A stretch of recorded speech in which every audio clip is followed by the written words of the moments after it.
स्वागत है दोस्तों आप सभी का फिर से एक नई वीडियो में। दोस्तों आज का ये वीडियो दोस्तों जेकबोर्ड के दोस्तों क्लास 12 के सभी विद्यार्थियों के लिए बहुत ही मोस्ट इंपोर्टेंट वीडियो रहने वाला है। ठीक है, आज के इस वीडियो में दोस्तों हम लोग जो है जियोग्राफिक यानी कि भूगोल का मॉडल क्वेश्चन पेपर 2024 को आज के इस वीडियो में सोल्व करने वाले हैं। ठीक है, ऑब्जेक्टिव का सोल्व कर दिए हैं। आज के इस वीडियो में हम लोग जो सब्जेक्टिव का सोल्व करने वाले हैं। ठीक है, यानी कि सब्जेक्टिव का पूरा सोल्यूशन आज की इस वीडियो में हम लोग देखने वाले हैं। जो सब्जेक्टिव प्रश्न पूछा इसको नीचे स्क्रॉल कीजिएगा। ठीक है, तो यहाँ पर जैसे कि दोस्तों आपका जो सब्जेक्टिव जो है 26 नंबर से स्टार्ट हुआ है। ठीक है, और आपका देखिए भूगोल में 70 नंबर का एग्जाम होगा। ठीक है, यानी कि आपका जो है 30 नंबर का प्रैक्टिकल एग्जाम होगा और 70 नंबर का आपका जो है ऑब्जेक्टिव प्लस सब्जेक्टिव दोनों मिलाकर एग्जाम होगा। ठीक है, तो 30 नंबर प्रैक्टिकल का और 70 नंबर ऑब्जेक्टिव, टोटल 100 नंबर का एग्जाम होगा जियोग्राफिक। ठीक है, तो यहाँ पर सबसे पहले दोस्तों अति लघु उत्तरीय में आपको जो 7 गो प्रश्न का जवाब देना। ठीक है, 9 गो पूछा गया है। ठीक है, हम लोग सभी का जवाब देखेंगे क्योंकि एग्जाम में कौन आएगा किसी को पता नहीं है।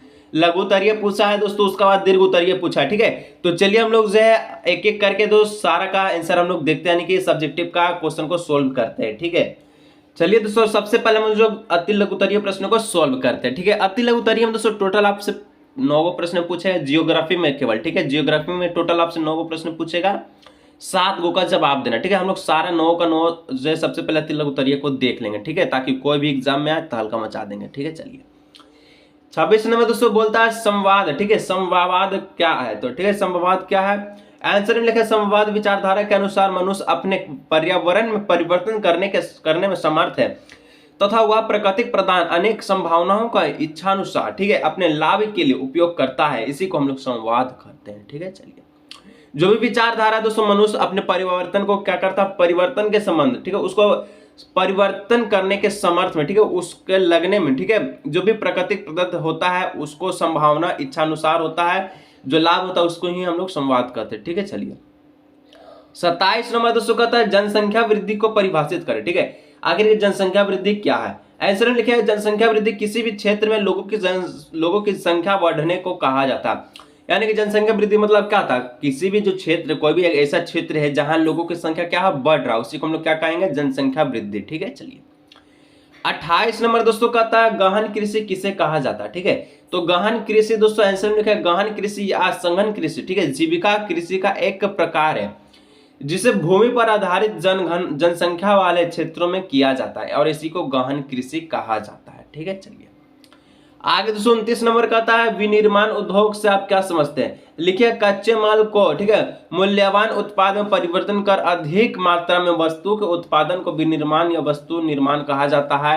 यानी कि विनिर्माण को हम लोग क्या कहेंगे, जो भी कच्चा पदार्थ होगा ठीक है कच्चा पदार्थ पका नहीं ठीक है कच्चा यानी कि आपका जो है क्या हो गया, तो चावल गेहूं ये सब आपको कच्चा पदार्थों में आता है। ठीक है, जो मूल्यवान में उत्पाद में होता है तो उसका परिवर्तन कर अधिक मात्रा में वस्तु का उत्पादन किया जाता है। ठीक है, मान लीजिए चलिए गेहूं 40 किलो कोई जगह उपज रहा है ठीक है किसी परिवार में, तो वो 50 किलो जाना चाहेगा तो ये उत्पादन में वृद्धि हुआ और इसके विनिर्माण हुआ, यानी कि वस्तु का निर्माण जो हुआ है उसी को हम लोग विनिर्माण उद्योग कहते हैं। ठीक है, चलिए 30 नंबर दोस्तों कहता है पल्ली बस्तियां किसे कहते हैं? ठीक है, तो लिखिएगा पल्ली बस्तियों से अभिप्राय उन बस्तियों से है जो भौतिक रूप से अनेक इकाइयों में बढ़ जाती है। ठीक है, अलग अलग क्षेत्र में ठीक है लेकिन उन सभी इकाइयों का नाम एक ही रहता है। ठीक है, और जो भी अलग अलग क्षेत्र रहता है उसका नाम एक ही रहता है जिसको हम लोग पल्ली बस्तियां कहते हैं। ठीक है, चलिए 31 नंबर दोस्तों कहता है सतपोषणीय विकास क्या है? तो लिखिएगा यह आर्थिक विकास की प्रक्रिया है जिसका उद्देश्य प्राकृतिक संसाधन तथा पर्यावरण में बिना किसी हानि के वर्तमान तथा भविष्य पीढ़ियों दोनों के जीवन की गुणवत्ता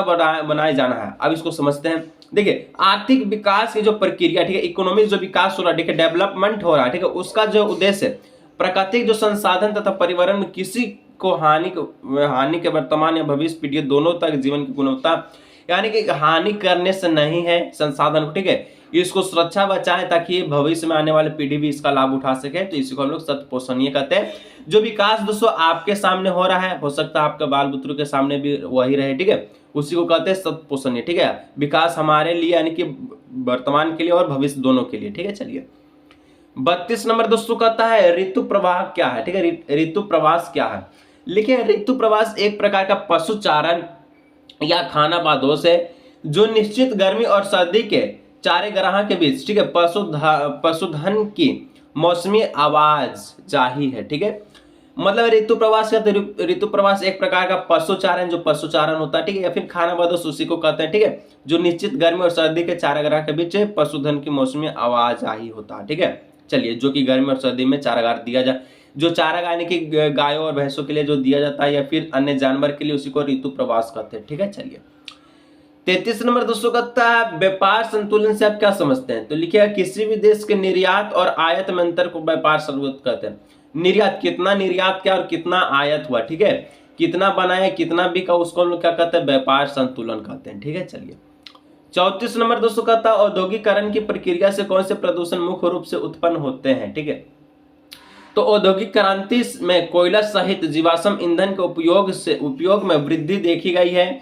कोयला जलाने से पर्यावरण में ग्रीन हाउस गैस निकलती है जो गर्मी को रोकती है और वैश्विक जलवायु परिवर्तन में योगदान करती है। इसी को हम लोग औद्योगिकरण की प्रक्रिया देखिए समझेंगे फिर से। ठीक है, औद्योगिक क्रांति मतलब औद्योगिकरण मतलब क्या होता है? कल कारखाना, ठीक है, उसमें जो भी कोयला सहित जो जीवाश्म ईंधन के उपयोग में वृद्धि देखी जाती है। ठीक है, कोयला, अब देखिए औद्योगिक क्रांति जहां कल कारखाना वहां कोयला या फिर जीवाश्म ईंधन वहां पर जलाया जाता है। ठीक है, तो कोयला जलाने से पर्यावरण में ग्रीन हाउस पैदा होता है। ठीक है, जो गर्मी को रोकती है और वैश्विक जलवायु परिवर्तन में योगदान देती है। ठीक है, चलिए लघुत्तरीय दोस्तों यहाँ से स्टार्ट हो चुका है। इसमें दोस्तों आपको 6 प्रश्न का जवाब देना होगा, टोटल 8 को पूछेगा। ठीक है, चलिए तो यहाँ पर 35 नंबर पूछा प्रकृति का मानविकीकरण को स्पष्ट कीजिए। तो प्रकृति के मानविकीकरण की व्याख्या का अर्थ है कि उसमें मनुष्य प्रकृति से डरता हुआ उपसर निर्भर नहीं करता। ठीक है, बल्कि मनुष्य प्रकृति से स्वतंत्र रहता है और उसमें अपने अनुसार बदलाव कर सकता है। देखिए जो भी प्रकृति का जो मानवीकरण, ठीक है, इसका मतलब होता है मनुष्य प्रकृति से डरता व उस पर निर्भर नहीं करता। ठीक है, बल्कि मनुष्य प्रकृति से स्वतंत्र रहता है, यानी कि आजाद। प्रकृति से कौन डरेगा? नेचर से कोई नहीं डरता। ठीक है, उसका लाभ उठाता, आनंद उठाता, उसी को प्रकृति का मानवीकरण को स्पष्ट, उसी को प्रकृति का मानवीकरण कहते हैं। ठीक है, चलिए 36 नंबर दोस्तों कहता है जल परिवहन के 3 लाभ बताएं। तो पहला हम लिखे जल परिवहन में एक साथ अधिक माल ढोया जा सकता है। जो भी बड़ा बड़ा यातायात है, ठीक है, जो कि पानी में समुद्र में चलाया जाता है। ठीक है, उससे बहुत सारा माल को एक साथ, यानी कि सामान को एक साथ लोड किया जाता है। ठीक है, जल परिवहन का रखरखाव भी बहुत कम खर्च आता है। ठीक है, और जल परिवहन यातायात का सस्ता माध्यम है, बहुत सस्ता माध्यम है। ठीक है, और इसका रखरखाव भी खर्च जो है बहुत कम है। ठीक है, चलिए इस प्रकार से इसका 3 लाभ लिख लीजिएगा। 37 नंबर दोस्तों कहता है आकार के आधार पर उद्योग को कितने वर्गों में विभाजित किया जाता है? किसी एक का संक्षिप्त वर्णन कीजिए। तो आकार के आधार पर दोस्तों उद्योगों को 3 भागों में विभाजित किया। ठीक है, आकार के आधार पर उद्योगों को 3 वर्गों में विभाजित किया है। पहला तो यहाँ पर 3 वर्गों में विभाजित किया। ठीक है, और क्या बोला? किसी एक का संक्षिप्त वर्णन कीजिए। ठीक है, तो हम लोग एक का देखते हैं, कुटीर या घरेलू उद्योग। ठीक है, यह उद्योग छोटे पैमानों पर किए जाने वाले उद्योग है जो घरों में किए जाते हैं। जो कुटीर या घरेलू मतलब घर वाला उद्योग। ठीक है, जो ऐसे छोटे पैमाने पर उद्योग होता है। ठीक है, जो बनता है उत्पाद है, ठीक है, जो कि घरों में ही किए जाते हैं, इसी को हम लोग क्या कहते हैं? कुटीर या घरेलू उद्योग। ठीक है, चलिए 38 नंबर दोस्तों कहता बहुत दोस्तों मस्त भाषा में लिखे और बहुत ही दोस्तों कम जो शब्द को प्रयोग किया ताकि आप कम शब्द में एग्जामिनर को आप दिखा सकें कि यही इसका आंसर है। और कम शब्दों में दोस्तों जितना अधिक समझाने का प्रयास करेंगे उतना ही बेहतर होता है। ठीक है, क्योंकि आपको पता है कि लघुत्तरीय में आपको जो है 3 से 4 लाइन लिखना होता है। तो 3 लाइन जब यहाँ हम लिखें, अगर आप कॉपी पे लिखे तो ये 5 लाइन आराम से जाएगा। ठीक है, 5 लाइन। चलिए तो 38 नंबर दोस्तों बोलता है ग्रामीण बस्तियों के मुख्य समस्याओं को लिखें। ठीक है, ग्रामीण जो बस्तियां हैं उसका मुख्य समस्याएं क्या होता है। ठीक है, और अगर दोस्तों इसका अगर पीडीएफ आपको चाहिए, ठीक है, सब्जेक्टिव क्वेश्चन का अगर आंसर का जो आपका आंसर दिख रहा है इसका पीडीएफ चाहिए आसान से पढ़ने के लिए, तो यहाँ पर दोस्तों आपको जो व्हाट्सअप नंबर दिख रहा है, ठीक है, आप इस पर व्हाट्सअप कर सकते हैं। आपसे दोस्तों वहाँ पर जो 2 रुपया चार्ज किया जाएगा। ठीक है, कितना? 2 रुपया। जो पीडीएफ को तैयार किया वो 2 रुपया आपसे मांगेगा, आप उसको दे दीजिएगा तो ये आपको पीडीएफ जो वो फ्री में प्रोवाइड, यानी कि 2 रुपये में प्रोवाइड करा देगा। और 2 रुपया दोस्तों बहुत कम प्राइस है। ठीक है, जो बनाए वो अपना मेहनत मांग रहा है और किसी भी चीज़ का नहीं। ठीक है, तो यहाँ जो नंबर दिख रहा है इस पर आप जो है व्हाट्सअप कीजिएगा और आपको ये पीडीएफ को 2 रुपया में वो दे देगा। ठीक है, चलिए आगे बढ़ते हैं। आंसर किया तो पेयजल का अभाव। देखो ग्रामीण बस्तियों को मुख्य समस्या, ग्रामीण जो बस्तियां होता है, गांव के लोगों का बस्ती होता है, उसका मुख्य एक समस्याओं के बारे में बताना। ठीक है, तो पेयजल का अभाव यानी कि पीने का पानी को लेकर बहुत सारा जो ग्रामीण में पानी व्यवस्था नहीं है। तो कैसे लिखिएगा?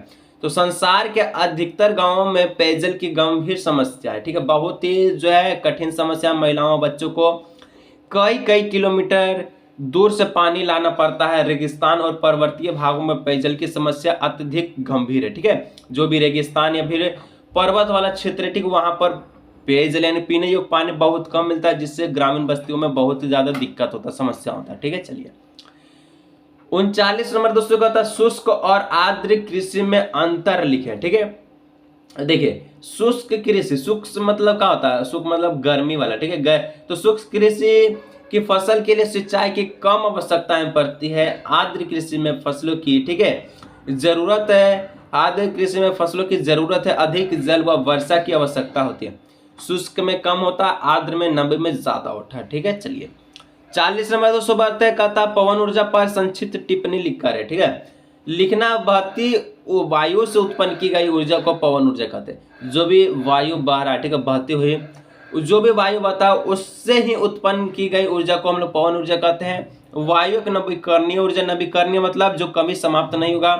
पवन ऊर्जा बनाने के लिए हवादार जगहों पर पवन चक्कियों को लगाया जाता है। पवन चक्की आप जानते हैं, ठीक है, जो विंडमिल कहते हैं उसको। ठीक है, कुछ इस प्रकार का पवन चक्की रहता है, ठीक है, जो कि घूमते रहता है। ठीक है, डायग्राम कुछ इस प्रकार से रहेगा, जो कि दोस्तों घूमते रहता है। ठीक है, तो ये आपको पवन चक्की कहते हैं, जो कि हवादार, जहां पर हवा तेज होता है वहां पर लगाया जाता है, जिसके द्वारा जो है वायु की गतिज ऊर्जा यांत्रिक ऊर्जा में परिवर्तित हो जाती है। ठीक है, चलिए अब बोलिए सर फिजिक्स में काहे हिला रहे हैं, ठीक है, तो वो लिखना पड़ता है। ठीक है, 41 नंबर लिखिए दोस्तों, खनिज के संरक्षण एवं प्रबंधन क्यों आवश्यक है। लिखिएगा, खनिज के बनाने में करोड़ों वर्ष लग जाते हैं, जिससे तेजी से हम खनिज का इस्तेमाल कर रहे हैं उसकी तुलना में खनिज का पुनर्वहन की प्रतिक्रिया अत्यंत धीमी होती है। इसलिए खनिज संसाधन सीमित है और इसका जो है नवीकरणीय योग्य, इसलिए खनिज का संरक्षण महत्वपूर्ण हो सकता है। मतलब देखिए जो भी खनिज पदार्थ है, जैसे कोयला हो गया, ठीक है, अभ्रक हो गया, लोहा हो गया, तो ये सब सीमित भंडार में कुछ ही मात्रा में धरती पर उपलब्ध है और ये दोस्तों करोड़ों वर्ष इसको लग जाता है बनने में, दोबारा बनने में। ठीक है, तो इसका कम से कम उपयोग करें ताकि आने वाली पीढ़ी भी इसका जो उपयोग यानी कि इस्तेमाल कर सकते हैं, जिसको हम लोग सतपोषणीय कहते हैं। ठीक है, चलिए 42 नंबर दोस्तों कहता है जल अथवा मृदा प्रदूषण की रोकथाम के लिए 4 महत्वपूर्ण सुझाव दीजिए। तो मृदा प्रदूषण को निम्न विधियों द्वारा दूर किया जाता है। पहला, ठोस तथा अनुपयोगी पदार्थ जैसे लोहा, कॉपर, कांच, पॉलीथीन इत्यादि को मिट्टी में नहीं दफनाना चाहिए। ठीक है, आपको पता है। रासायनिक खाद्य कीटनाशक का कम प्रयोग करें ताकि मृदा इनकी मिट्टी का कम से कम क्षति पहुंचे। ठीक है, ठोस पदार्थों को पिघलाकर पुनः प्रयोग को बढ़ावा देना चाहिए। जो भी ठोस पदार्थ जो गलता बहुत समय से है।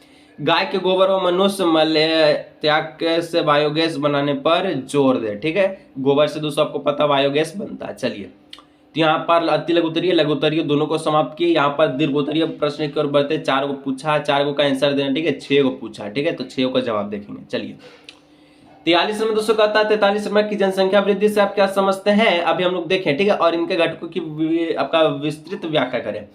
तो जनसंख्या वृद्धि किसी भी क्षेत्र में लोगों की जनसंख्या बढ़ने को कहा जाता है। आगे भी इसकी जनसंख्या में बढ़ाव की ही उम्मीद है और ये अंदाजा लगाया जाता है कि 2030 के मध्य तक, ठीक है, बीच में, ठीक है, आबादी 8.6 अरब हो जाएगी और 2050 तक आपका 9.8 अरब हो जाएगी और 21,000 तक आपका यानी कि 2100 ईस्वी तक, ठीक है, 2100 तक इसके बाद ही 11.2 अरब यानी कि 2 अरब हो सकती है। तो ये दोस्तों इसका घटक है। ठीक है, 2030 में इतना हो जाएगा तो 2050 में इतना बढ़ जाएगा, 2000 यानी कि 2100 में दोस्तों इतना बढ़ जाएगा। चलिए 44 नंबर दोस्तों बात है, कहता है उद्योग के स्थानीयकरण को प्रभावित करने वाले कारकों की विवेचना कीजिए।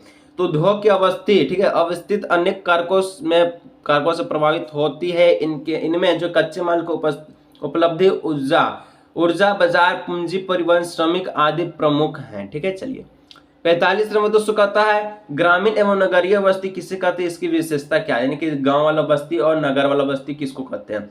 तो गांव बस्ती एक ऐसे स्थान है जहां मनुष्य समुदाय प्राथमिक, ठीक है, गतिविधियां क्रियाओं जैसे कृषि, काट कर्तन और खनन आदि में मुख्य रूप से शामिल होते हैं। अगर आप गांव देहात का बात करें दोस्तों, गांव में कृषि ज्यादा मिलेगा, खेती ज्यादा होता है, अनाज ज्यादा उपजाया जाता है। ठीक है, जबकि नगरीय यानी कि शहरी बस्ती में लोग मुख्य रूप से द्वितीय और तृतीय गतिविधियां क्रियाओं जैसे उद्योग, व्यापार और सेवाओं आदि में कार्यरत या संलग्न होते हैं।